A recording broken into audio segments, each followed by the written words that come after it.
Yeah, I said that with focusing on the bigger picture other than the negative, because, like I've said to you, to some of you, today's been one of those days. From what I can gather, a couple of us are having some of those days, and honestly, sometimes it's like you got that Midas touch in reverse. You know, instead of it turning to gold, everything you touch just turns to the opposite of gold, and just it's a mess. And it's just, yeah. I find myself far too often going, "Oh, why me, Lord?" You know, instead of just taking that step back and kind of taking another look at what is going on, and instead of becoming despondent and like today, panicked as in time's running out.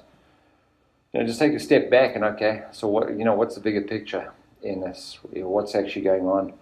And interesting, because in this whole section that we've been looking at, and we've been looking at this young man, Joseph, who at so many different times in his life could have turned around and said, "Why me, Lord?" Yet Scripture never ever says that he did that. And then eventually we see him set up in Egypt, being the second most powerful person in Egypt. And I was wondering today, in him becoming this advisor to Pharaoh, did Pharaoh ever ask Joseph about how he got there? How did you end up in Egypt as a slave? I'm sure Pharaoh putting Joseph in charge like that, they must have had conversation, because later on, which is the section that we're going to get into right now, you see Pharaoh, once he discovers it's Joseph's brothers that have come down and him and his brothers have united, Pharaoh turns around to Joseph and says to Joseph, "Here, take wagons, go send them for the rest of your family and bring your whole family down." So why would Pharaoh just do that if he didn't know Joseph's story? But what was the story that he heard from Joseph? Was it a story like, "Oh man, you won't believe what my brothers did to me. Man, these guys are bad dudes. They stuck me in a pit and they sold me into..." That probably would have been my story to Pharaoh. Woe is me.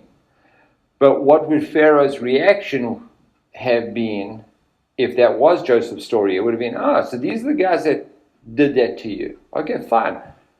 Now, here, we'll do whatever to your brothers. But he doesn't. He gives Joseph those carts and he says, "Go and get the rest of your family." So it leads me to believe that whatever Joseph told Pharaoh was a positive story. Might not have been the best story, but it was a positive story. It's kind of like, I think back on my childhood and I'm like, yeah, I had it pretty tough. And then I get speaking to other people. I was like, you had it pretty tough compared to what? And for me going through what I went through, it's like, yeah, that was tough for me. But at the same time, it didn't kill me, but it definitely gave me character. And it definitely gave me the ability to look out for another person going through the same kind of thing. And I told you before, one of the instances that I had recently was a kid at Emmaus, and this kid was troubled, wanted to tell me what was going on, but couldn't. And I said to him, "I tell you what, I'm going to give you a bit of my testimony and then see if you want to talk to me." And we sat down and I kind of, in the space of about 20 minutes, gave him an overview of what I've been through in life. And when I got done, he kind of looked at me and his jaw was, and he said, "Well, mine's not that bad." and then he just opened up.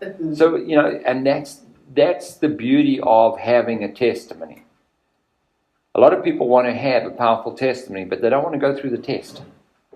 And Revelation chapter 12 tells us that by the blood of the Lamb, the blood that Christ shed on the cross, and the word of your testimony. That's your testimony and my testimony. Through those two things, a combination of those two things, you'll overcome the enemy. And that's a beautiful, beautiful, beautiful thing about the testimony. And this is what Shell and I were talking about. So when does it become a victory for Satan as opposed to a victory for God? You can mess up royally in your Christian walk, and you can kind of hide it and put it under the covers. That's now a victory for Satan. But when you take that mess up and you are honest and open with it, and that mess up inspires somebody else to not do the same thing, or that mess up inspires somebody else, you know what? He messed up so bad. There's still hope for me. Now all of a sudden that's a victory for God. What Satan has meant for evil, God will work it for the good to those that love him and are called by his name. It's amazing how it can turn around. So here too, this thing that happened to Joseph, that his brothers did to him, Joseph ended up saying to them, yeah, what you guys meant for evil, what you guys were plotting and planning to do, it wasn't really you guys. This was God that was in control. And he sent me down here to make provision for you. And at that point, or after that, there's this reunion, and then the brothers leave and they head off back to their home, and they go and fetch Dad, and they go there with all the wagons and I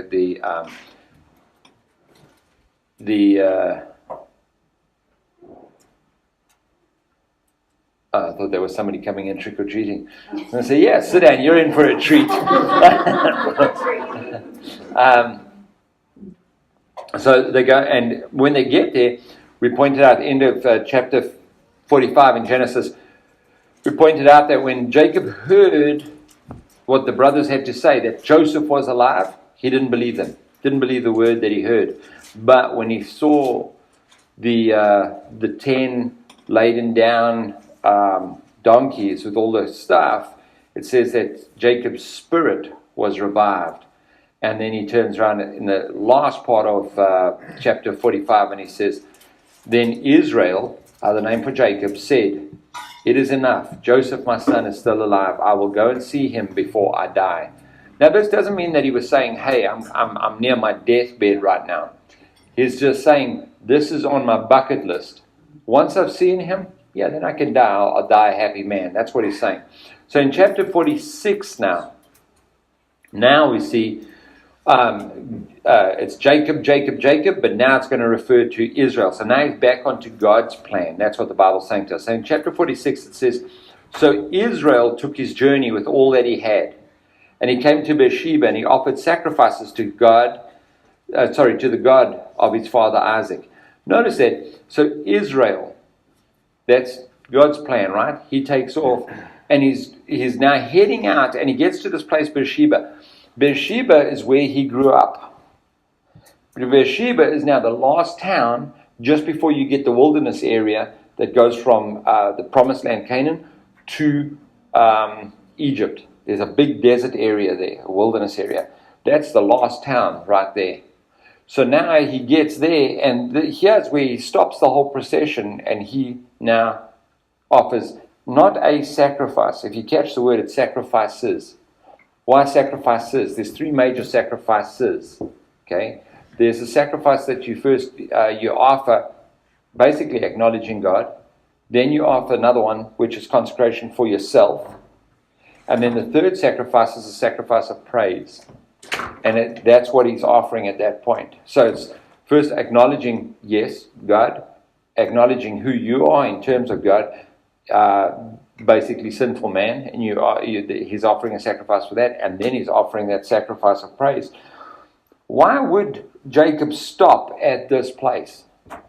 Notice this, he didn't, when the brothers came home and they said, hey, your son's alive, pack up, go down to Egypt. Jacob didn't stop and say, Lord, is this your will? He just packed up and he got going. But when he headed out and he got to that last town, and then now there's this massive wilderness, and then there's Egypt, that's where he stops. I'd suggest to you fear kicks in. And the reason I say that is because in verse 2 it says here, then God spoke to Israel, or Jacob, in the visions of the night, and he said, Jacob, Jacob. And he said, here I am. So he said, I am God, the God of your father. Do not fear to go down to Egypt. God wouldn't have said to him, do not fear, if he wasn't scared. So why is Jacob scared? Last town, just before you're going to head into this wilderness, before you get to Egypt. Think about Jacob's past and his relatives. Go back to Abraham. Abraham, there was a famine in the land. Abraham went to Egypt. When he got down to Egypt, they saw his wife Sarah. And remember, she was a hottie. And they took her into his harem. And at that point, he denies who she is. He said, it's my sister. And he basically, he throws her to the wolves kind of thing. There's that issue. Then, in that whole time that Abraham is down in Egypt, God never ever speaks to Abraham. Doesn't speak to him. He speaks to, he protects Sarah. He speaks to Abimelech down in Egypt. So God is still speaking in the region, because in that time period, a God was a God only of a region. In other words, you'd have a God of Egypt, you'd have a God of Canaan, you'd have a God of the hills, a God of the valleys. If you go into, I think it's in Kings, the Israelites are doing battle, and they go and do battle and they confront the enemy in a valley. And I think it's the Amalekites, if I remember correctly, and they beat them. So the Amalekites turned around and said, oh, well, their God must be the God of the valley. We'll attack tomorrow and we'll attack them up on the hill. Well, the next day they attack on the hill, and what happens? The Israelites really hand it to them really badly. And the reason for that, God says there, is so that they'll know that I'm the God of the hills as well. Okay, God is the first deity that's not limited to an area. So here, this guy, Jacob or Israel, he's heading down into this Egypt place, foreign territory. Jacob's own father was told by God specifically, don't go down into Egypt. He was heading down to Egypt because of another famine. And then he turns around. God says to him, don't go down there. And he turns around and comes back. Now here, Jacob is heading down to Egypt, and he gets to this last town before you can back out kind of thing, because now you've got this long wasteland. It's not like you're going to travel through the wasteland, get to Egypt, turn around, change your mind, and come back. You've gone too far. Once you're committed, that's it. You've got to go. And oftentimes, fear is a very, very, very good thing to have. I mean, many times in competition, you say to somebody, you scared? And they'll say, no, I'm not scared. You've got to be stupid then. There's nothing wrong with being a little bit fearful. And I heard a story about this. There's this man taking a shortcut through a cemetery one night, pitch black. And as he takes a shortcut through the cemetery, there's an open grave that's been dug for the next day, and he falls into the grave. And for the next couple of hours, he's like jumping up and scrambling, trying to get a handhold so he can get out of this grave. And he cannot get out of this grave. Just keeps on sliding off. So eventually he resigns himself. He's just sitting down on one end of this grave, and he's just sitting there waiting, wait for daylight. Somebody will come along. Somebody will get me out.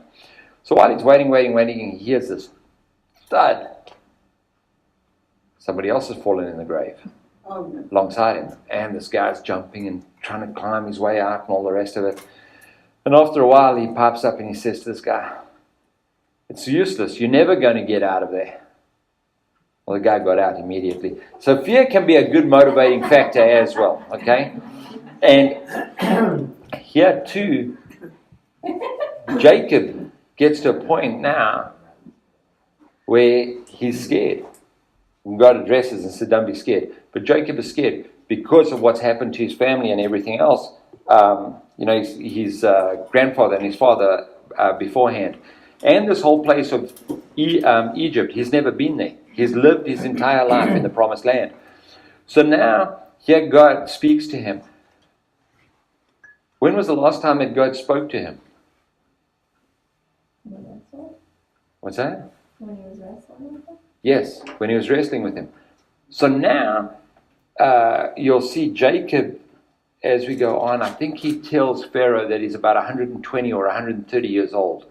130, okay. So when he was wrestling with God, if we back that up, he's probably, if I remember correctly, roughly about 40 years old at that point.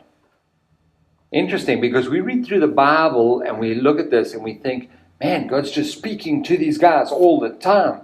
What's wrong with me? Why is God not speaking to me? But really and truly think about it. How often in your lifetime has God really put something on your heart? He's speaking pretty regular.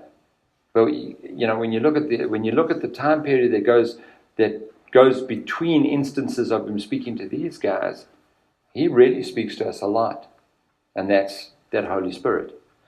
So here, there's a long time period that this Jacob has not heard directly from God. And it's at this point where he's scared that God speaks to him. Look at the other times. When he wrestled with God, he was on the way to face his brother. And his brother had committed to kill him, right? He was fearful that night. Hey, Daryl, come grab a seat. And if you go before that, back it up even further. You'll see when he was with Laban, he was unsure of what he should do, and God said to him, okay, stay, this is what we're going to do with the cattle. Then go back further to that is when he was on his way to Laban's place. And that's when God spoke to him. When he was on the way to Laban's place, that's when he just left home. And he was running away because, remember, he conned his dad. Another place of fear. It's amazing how every time that Jacob is fearful, that's when God speaks to him. Now, there's a scripture in the New Testament where God says to us, when you seek me with all of your heart, you will find me. But there's that little condition, and it's when and if and those things. So often we are so flippant with God. When it's, oh, Lord, speak to me now. I'm ready to listen now. I'll rub the lamp now, and I want you to appear now. But it's a flippant thing. And the truly seeking God with all of your heart, this is probably one of those cases now for Jacob right here. So God appears to Jacob in the vision in verse 2, and he calls to Jacob and he says to him, Jacob, Jacob. Now remember, the last time that he met with God and he wrestled with God, God said to him, your name is no longer going to be Jacob, you shall be called Israel. Jacob meaning deceiver, tricky dude, cunning conniver. Israel meaning governed by God. You're no longer going to be this deceitful person, you're now going to be named and called by the name of you're governed by God. But now God calls out to him and says to him, hey, tricky dude, deceiver. Not only that, he says it to him twice. So, interesting, his response, Jacob turns around to him and says to him, here I am. He doesn't turn around and say, Lord, I'm governed by God, I'm Israel. He doesn't say that because I think at this point, Jacob is very, very aware that he's being Jacob again. He's scared and he's going to make a plan. Go back and look at Jacob's lifestyle. When somebody lies to you, the motivation 99% of the time for somebody lying to you is they're scared of the outcome if they tell you the truth. There's fear. It's fear-driven. And that's not from me. That's what the supposed clever people say. So here, God calls him on his behavior and he says to him, hey, tricky dude, guy that's trying to make a plan, the guy that's trying to worm his way out of things. And Jacob says, yeah, that's me. Verse 3. So God then says to him, I am God, the God of your father. Do not fear. To go down to Egypt, for I will make of you a great nation there. So God, in essence, is saying, no, you're on the right path here. Go for it, okay? I've got you. I've got your back on this. This is the right thing to do. Verse 4.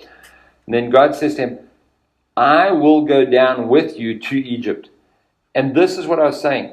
The deities back then were very localized. This is a whole new thing that's going on here. So God's saying, I'm going to leave this promised land, this land of Canaan, and I will go with you down here to this area. So, was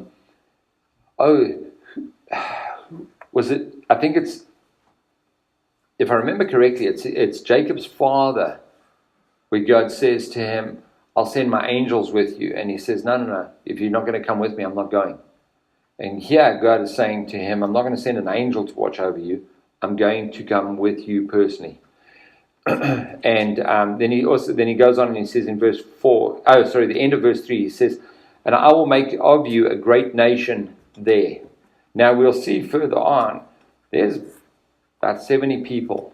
There are more than 70 physical people, but it's roughly 70 people that go down. And the best number I could find was 1.3 million of the direct offspring come out of Egypt 4 years later. God's word came true there. I mean, that's a miracle in and of itself. So he says here, I'll go down with you to Egypt, and I'll also surely bring you up again. Notice that God says, I will bring you up again. Now, and then he says here, and Joseph will put his hand on your eyes. What he's telling him there is, you're going to die down there. The hand on your eyes, that's the last thing that happens to you here on earth. I mean, you die, you're dead, you're gone. Somebody's going to put the hand on your face and close your eyes. Mine says we'll close your eyes. Okay, yours version says that. Okay, so that's the last thing that's going to happen. So he's telling him that you're going to go down to Egypt. You're going to die in Egypt. I wonder if part of Jacob's fear wasn't based upon the fact that he'd listened to the tales coming down from his family. Remember, God said to Abraham that the people were going to go into Egypt, into captivity for 4 generations, 400 years.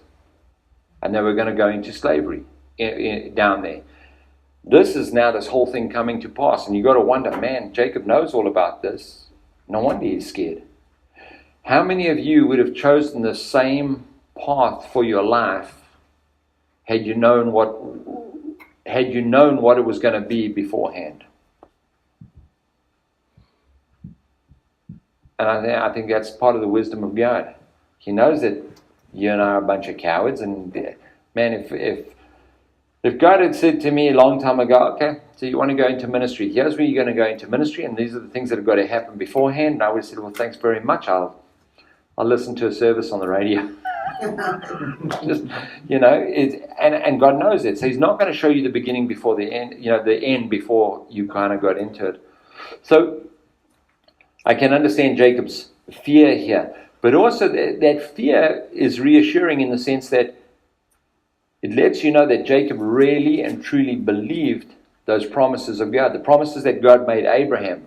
You are going to go down into an area, you're going to be enslaved for 400 years. That also shows that he has a belief in what God had previously said.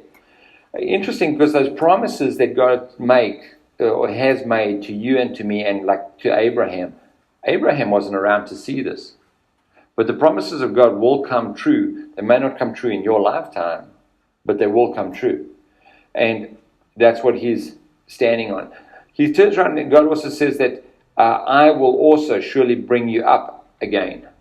So yeah, you're going to die in Egypt, but I will bring you out again. Now, to the Jewish mind and the Jewish person, the Jews' belief system is different to ours in the sense that we die. Your last breath here is your first breath up in heaven. The Jewish person believes that, yeah, you die, but you have this resurrected body here on earth. Okay, there's a resurrection in your body. They believe in God and all the rest of it, but they have a different belief system. So their bones are very important to them.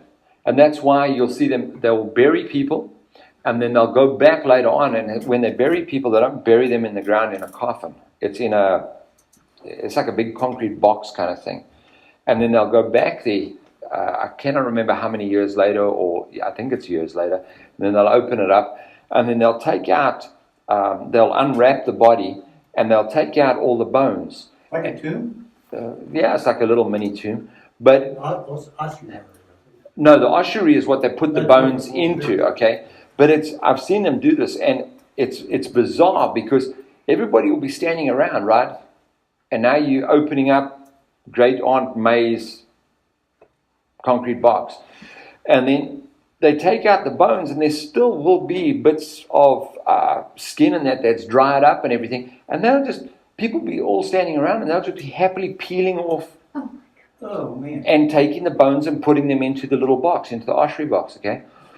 But it's not a people aren't standing there crying. Oh, so that's the big one, okay, yeah. So, but people aren't crying in that. It's almost like it's an everyday thing, but it's a good thing to them. So then they get all the bones out and they put them into the little oshery, and they pack them all in there. And then that then gets put into a much bigger keeping area, tomb, whatever you want to call it. And that's where all these little boxes go in. And it's a family kind of affair. And that's how they preserve all their bones. But it's important that the bones go back to Israel. And that's why you see there's so much importance put on, like here, God says, I'm going to bring you back. You'll see with Joseph, when he dies, he gives instructions, my bones need to go back. And it's like when Jesus died, he gave us the Holy Spirit. That's kind of what they're getting at here. So in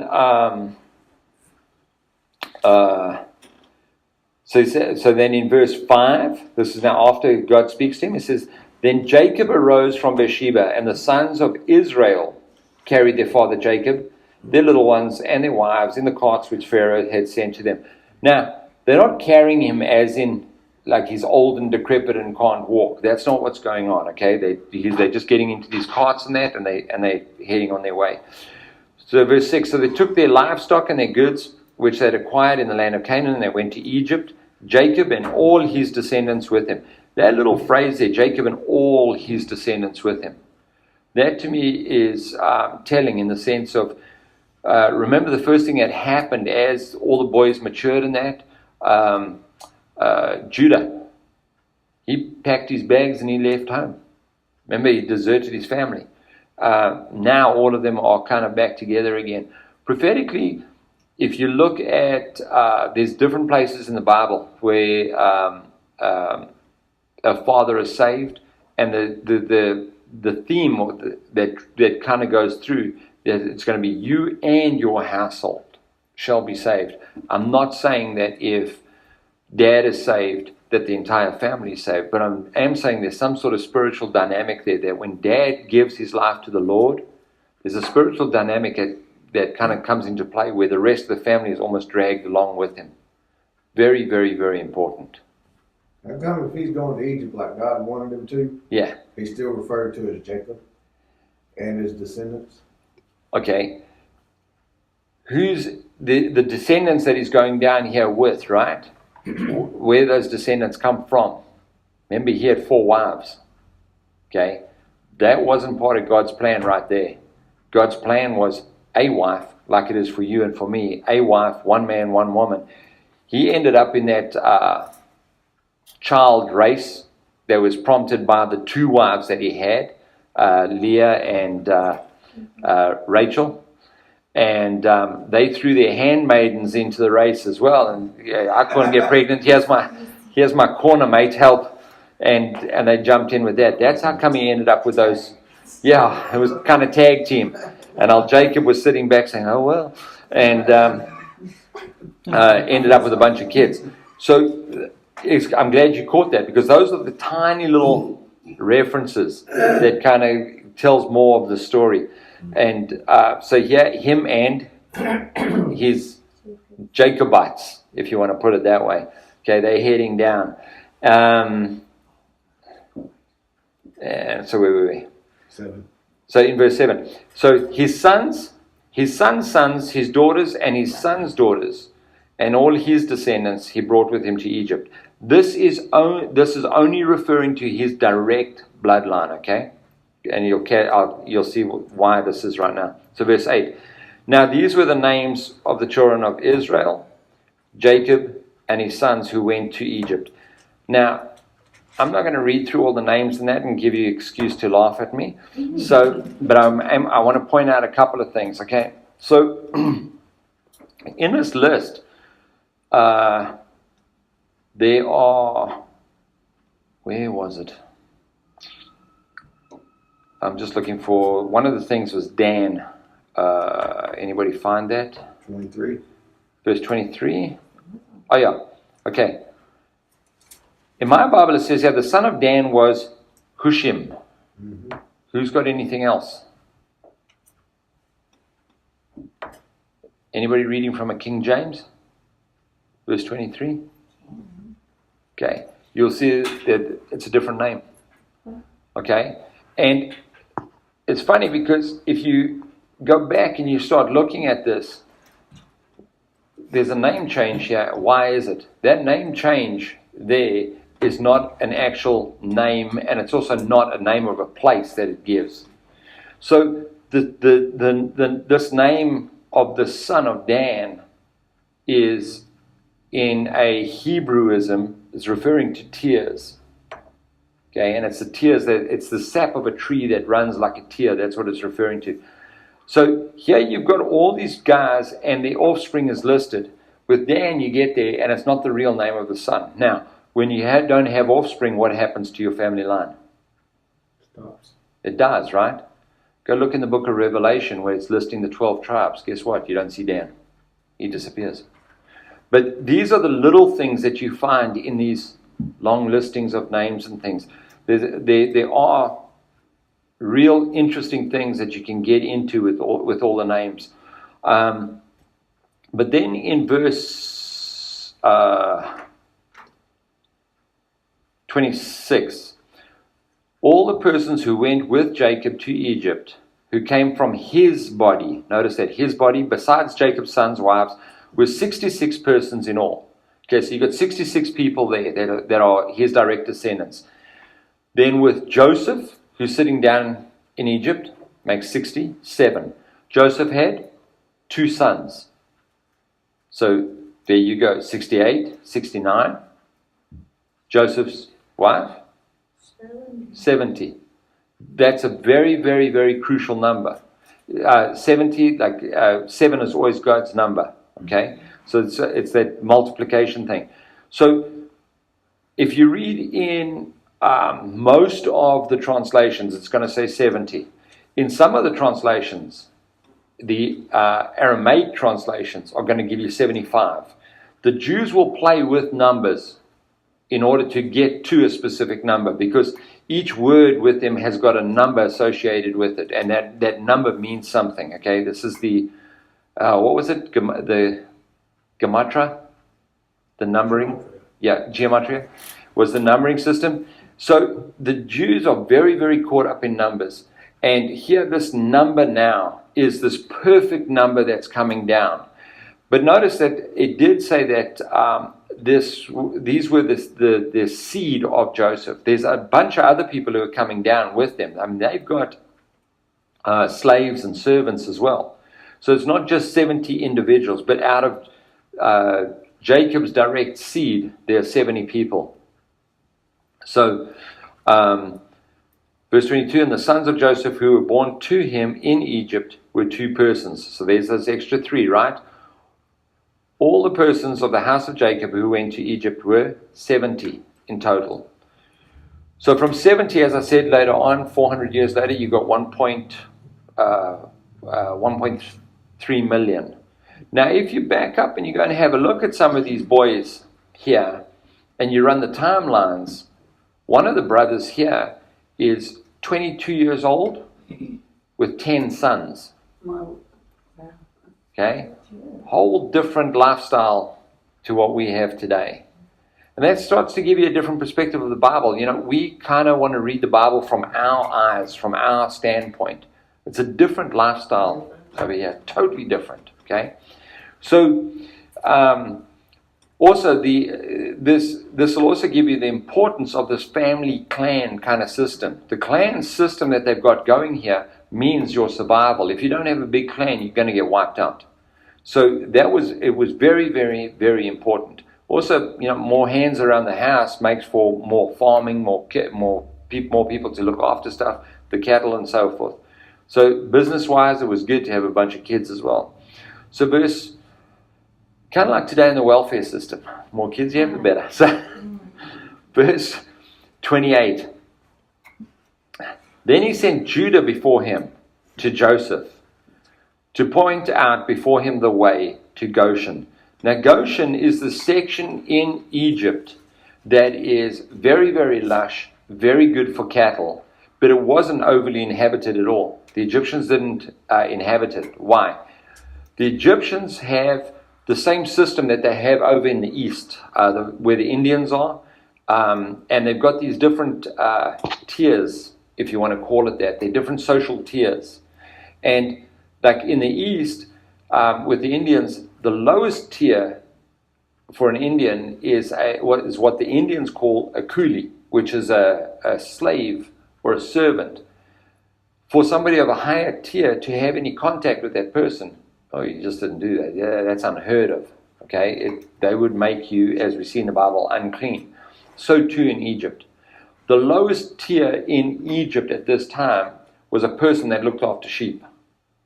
Okay, you can see this is going to be important now.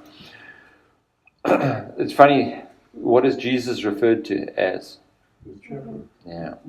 And guess what? What are we called? We're the sheep of his pasture. Interesting, hey? So, Judah goes before him to Joseph to point out before him the way to Goshen.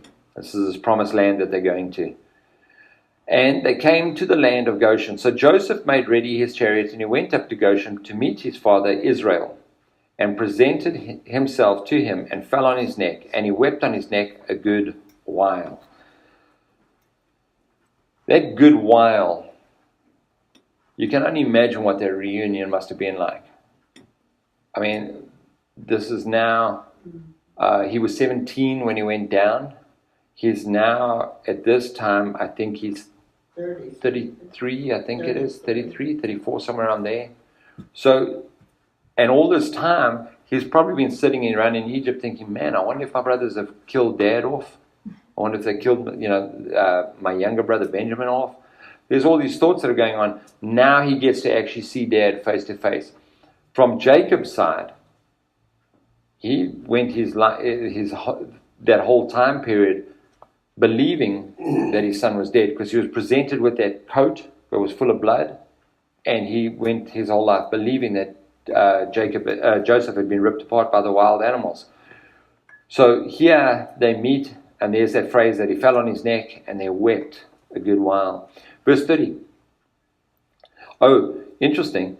When you're looking at typologies here, Joseph being a picture of Jesus, where's the second time that Jesus weeps?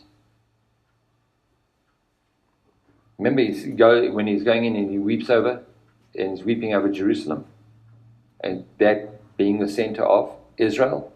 And here, Joseph is weeping on the neck of Israel.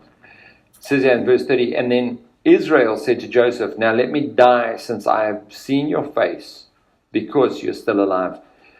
His dad, Israel's not saying to Jacob, okay, kill me. That's not it. He's saying, you know what, this is just amazing. If God chooses to take me home now, I'm ready to go. My life's full. It's complete. Verse 31, then Joseph said to his brothers and to his father's household, I will go up and tell Pharaoh and say to him, my brothers and those of my father's house who were with me in the land of Canaan have come to me. And the men are shepherds, what we just spoke about, for their occupation has been to feed livestock, and they have brought their flocks, their herds, and all that they have. So it shall be when Pharaoh calls you and says, what is your occupation? That you shall say, your servant's occupation has been with livestock from our youth, even till now, both we and our fathers. And here's the reason, that you may dwell in the land of Goshen, for every shepherd is an abomination to the Egyptians. Now you're kind of seeing, you're going to see exactly how the government system works. Joseph is saying to them, I'm going to go and now prep Pharaoh. And if you honestly believe that things happen in our governmental system like they've been presented, think again. Honestly, if you wait around long enough and watch long enough, you can kind of see what's transpired behind closed doors. Interesting, the Bible turns around and says that men do things in the dark. Why? Because their deeds are evil. And that's why, for me personally, in a church situation, a church setup, there shouldn't be closed doors. And when you've got a church setup where there are, this is an eldership meeting. Yes, it might be a bunch of elders meeting, and they are elected by the church to make certain decisions. But the church should still be able to be present. There's no reason why there should be a closed door. The only time there needs to be a closed door is if it's a sensitive matter, i.e. a person comes in with a personal issue. That's sensitive.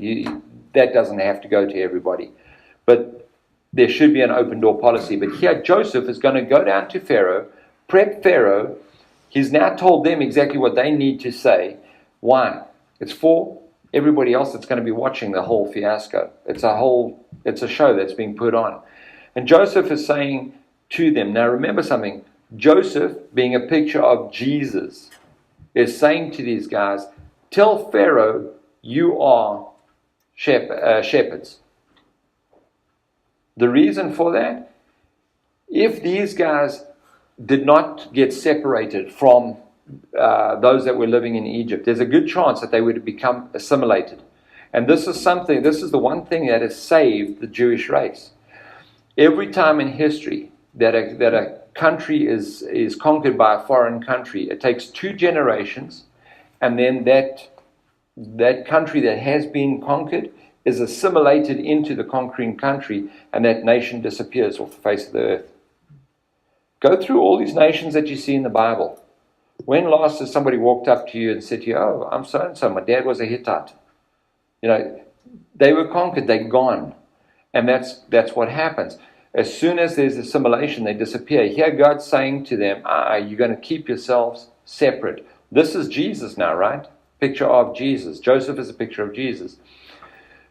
Joseph is now saying to his brothers, okay, this is what you're going to say, and I'm going to go down and make intercession for you.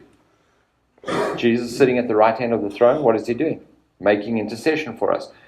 Funny, Jesus gives us exactly the same instruction here. Separate yourselves from the world. Be in the world, but do not be part of the world. Why? Because you will get assimilated into the world. So too, like for me, I don't approve of people pushing Christianity as a means of getting ahead. In other words, I've always got something to say about, wearing the t-shirt or the sticker on the back of your car, but there is definitely a place for that. And you'll see me wearing Christian t-shirts. I don't have a problem with it. In certain aspects, I think it's a very, very good thing. I'd highly encourage the kids to wear a cross and to wear a Christian t-shirt, because that is almost like an advertisement of this is who I am. It'll keep you accountable. We had a guy at men's Bible study years and years ago who was going to be giving a ride to work to a guy that he knew was a non-Christian and was foul-mouthed, and he was really perturbed about it. We said to him, you know what? You go and get the biggest Bible that you have, and you put that on the seat tomorrow morning when you pick him up. And he says, the next week when we saw him, it was funny because he came in and he said, man, it worked. I said, what happened? He said, that guy got in, he picked up that Bible, and I said to him, just put it on the dash. And he put the Bible on the dash the whole way down. The guy didn't say a word. He didn't cuss or anything. So that's where the Bible was sitting on the dash. And this is what the guy had to look at all the way to work. And that. So too with you and I. You're going to get far less temptation from the world when you're wearing a t-shirt that says salvation, as opposed to a t-shirt saying, I drink at 5, party hard, or whatever. Okay? So Joseph is putting into place here a separation. Look at what's happened with the nation Egypt. The nation of Israel. The nation of Israel disappeared in AD 70, disappeared. It was re-established in 1984. I beg your pardon. Yeah. Is that right? The Geneva Convention? Yeah, I think so. Anyways, so that's how long that nation had disappeared for. It's almost 2,000 years they disappeared. They didn't have a homeland. And yet when God brought them back into and reestablished that country, that nation, that land, Israel, they came from all over the world, but they hadn't intermarried. For the Jews, it's very important that they stay pure. And that nation of Israel was rebirthed. It's never, ever, ever happened in history previously. Never. And this nation has remained as it is, pure, if you want to say that, put it that way. So here, Joseph is saying to his brothers and his fathers, be separate. And he separates them. So chapter 47, I beg your pardon. Then Joseph went and he told Pharaoh, and he said, my father and my brothers and the flocks and their herds and all that they possess have come from the land of Canaan. And indeed, they are in the land of Goshen. And he took 5 men from amongst his brothers and he presented them to Pharaoh. Why didn't he take 5? He takes 5 of his brothers. 5 is the number of grace.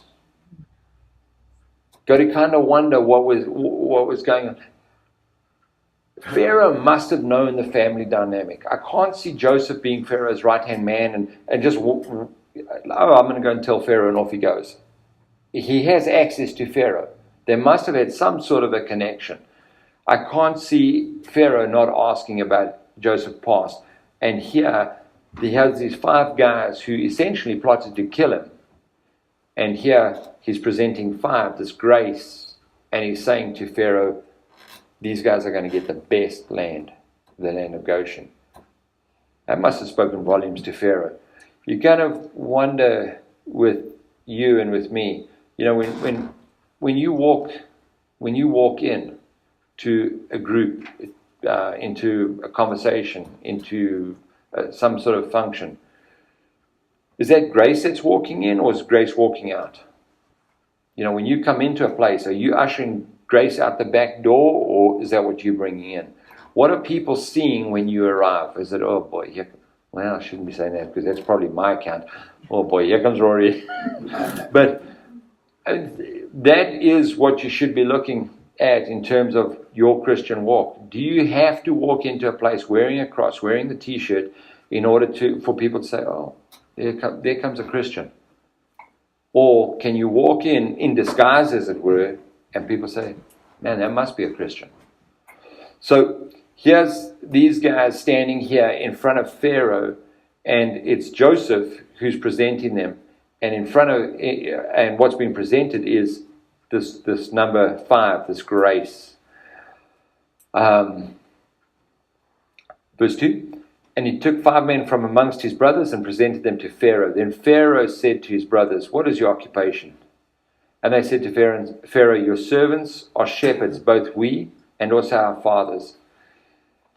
And they said to Pharaoh, we have come to dwell in the land because your servants have no pasture for their flock, for the famine is severe in the land of Canaan. Now therefore please let your servants dwell in the land of Goshen. Then Pharaoh spoke to Joseph, saying, your father and your brothers have come for you. The land of Egypt is before you. In other words, take your pick. The whole land is open to you. Have your father and your brothers dwell in the best of the land, and let them dwell in the land of Goshen. And if you know of any competent men amongst them, then make them chief herdsmen over my livestock. That competent men there, a more correct translation of that would be industrious, hard-working. Take note of who is used in the Bible. It's not, oh, well, there's somebody who's just lying around with nothing to do. Time and time and time again, you'll see God is using people that have basically got their plates full. They've got a lot to do. And yet, when God wants something done, that's the man he goes and, or the woman that he goes and selects. Verse 7, then Joseph brought in his father Jacob, and he set him before Pharaoh. And Jacob blessed Pharaoh. That should not be there. Jacob blessed Pharaoh. In this time period, there's no ways that a man would walk in, announce himself as a shepherd, the lowest of low, and then pronounce a blessing upon a higher person. Pharaoh is the one that should be blessing Jacob. But Jacob walks in, interesting, and he blesses Pharaoh. That as you guys here in the States would say, I mean, that took some serious guts. And I've got an interpretation Yes. of mine. That word translates blessed, translates to kneel. That would be more appropriate. He knelt before. you're going to see that he pronounces another blessing on him further down. And he literally blesses him. And the reason why I'm pointing this out, Chuck, is because it's not the customary thing to do. In fact, that's something that could get you into serious trouble. And Jacob here pronounces a blessing on Pharaoh, but watch, Pharaoh accepts the blessing. That should never ever have been. So I haven't ever come across that kneeling. In all the commentaries that I've ever looked at, this has always been something that's been brought to attention as the fact of the blessing. It's in my strong. In your strong? I'll go and have a look at the word origin of that further on. Have a look at the second blessing if they use the same translation on that. So here, Jacob pronounces this blessing. Now, look in verse 8. Pharaoh says to Jacob, "How old are you?"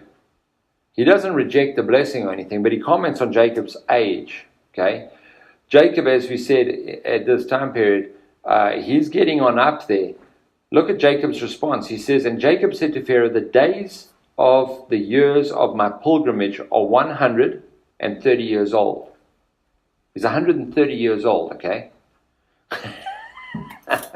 Just see you hanging your head and rolling your eyes. But, okay, he's 130 years old. But look at the next sentence. He says, "Few and evil have been the days of the years of my life, and they have not attained to the days of the years of the life of my fathers in the days of their pilgrimage." What he's saying here, and this to me catches me here, he turns around to Pharaoh, he says, "Yeah, I'm 130. I obviously look a lot older than I actually am. The reason for that is my life has been hard." But he doesn't stop there. He doesn't stop with a woe is me. He says then he goes on and he says to Pharaoh, "I'm looking beat up because life has beaten me up, but it's not over yet."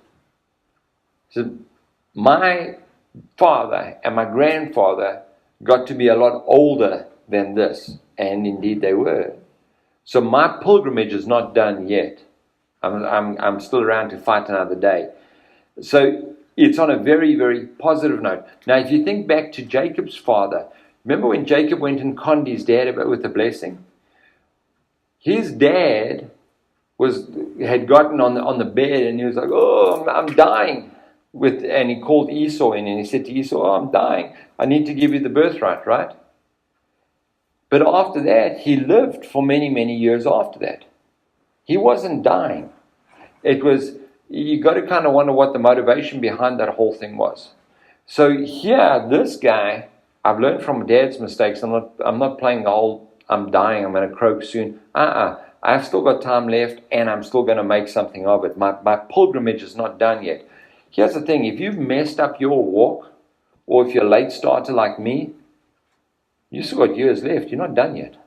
Okay, you're only done when the day you finally cross that finish line. But between then and now, make something of it. And so then he goes on and he says in verse 10, "So Jacob blessed Pharaoh and he went out from before Pharaoh." There's a second blessing which he places on Pharaoh. Interesting, Pharaoh accepts it from him. You got to kind of wonder, did Joseph, in dealing with Pharaoh, tell about this great nation that God has his hand over in this land of Canaan? And did Pharaoh meet up with Jacob's dad at this point and say, "You know what? Yeah, I'm going to accept this blessing because this guy is serving this God that we know nothing about."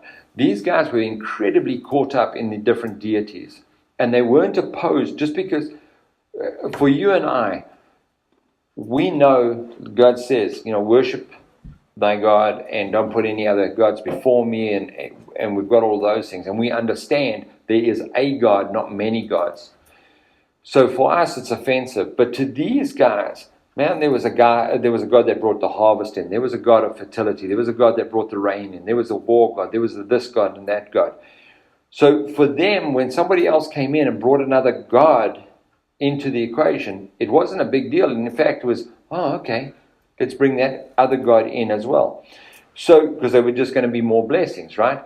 So here, Pharaoh has obviously heard about this family and the God that they serve, and the miracles that have happened over their families, going back to Abraham's time, in their family's travels, and how this God has protected them and moved with them. So when he gets blessed, and the blessing obviously pertains to God, Yahweh, he's not going to be opposed to it at all. Interesting how Jacob, the scaredy cat, the one that's always running, he walks into the most powerful man on earth at this point. And it says there that Israel blessed him. Okay? The Christian t-shirt and the cross, wear it with pride. Don't wear it, don't sell it. Don't sell it to get something out of it, but wear it with pride and make people know and aware of who you are and stand your ground, even if it's in front of Pharaoh. Let's pray.